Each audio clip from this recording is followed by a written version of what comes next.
I just announced the primary winner in New York, and I'm getting a question. Thoughts on this? So guys, very quickly, thoughts on this. Let's be very clear here. This person did not win because he's a Muslim, but he won in spite of being a Muslim. And that is a civilizational victory. The campaigns launched against him explicitly brought in Islamophobia. Explicitly. There were websites that were calling him a jihadist, a stealth, this and that. There were literally the far right and the MAGA and the Trump supporters were literally saying that he's going to bring another terrorist attack, or he's going to do this and that. The most vile, blatant Islamophobic tropes were being used publicly against him. Yesterday he was interviewed by Stephen Colbert, and I posted this on my Twitter and Facebook. What blatant Islamophobia. Are you asking any other person of any other faith, how will the Muslims of New York feel? No, but because of him, how do you think the Jewish people of New York are going to feel? Nobody's asked about the Palestinians deserve a state. He was asked, what is your views on Israel? What has the New York mayor got to do with Israel? The Islamophobia reached to the highest levels, and still he won. But let's be clear, this is a historic moment, no question, and it is a sign of integration. It's a sign of civilizational strength, but it also presents its challenges.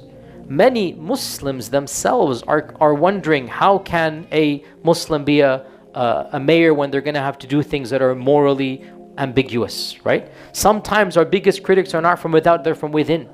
And this requires an internal conversation.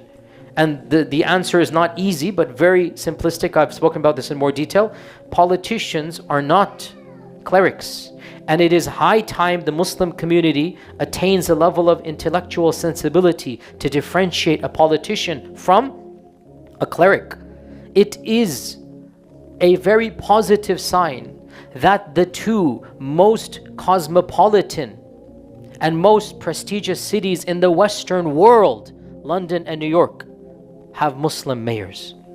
How can you not understand that this is a sign of integration and acceptance? They weren't elected because they're Muslim, but they were both elected in spite of being Muslim in the Islamophobic climate, which means they were not just above average, they weren't just highly qualified, they were so highly qualified that they overcame the odds of being a Muslim. That is a very positive sign, and we should welcome and be thankful that this is a reality.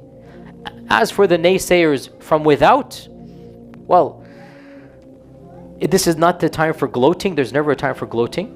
This is not the time for arrogance. This is the time to win their hearts and minds. As for the naysayers from within, our own ranks, our overzealous fundamentalists, and for me this is a pet peeve in particular, we need to once again educate them.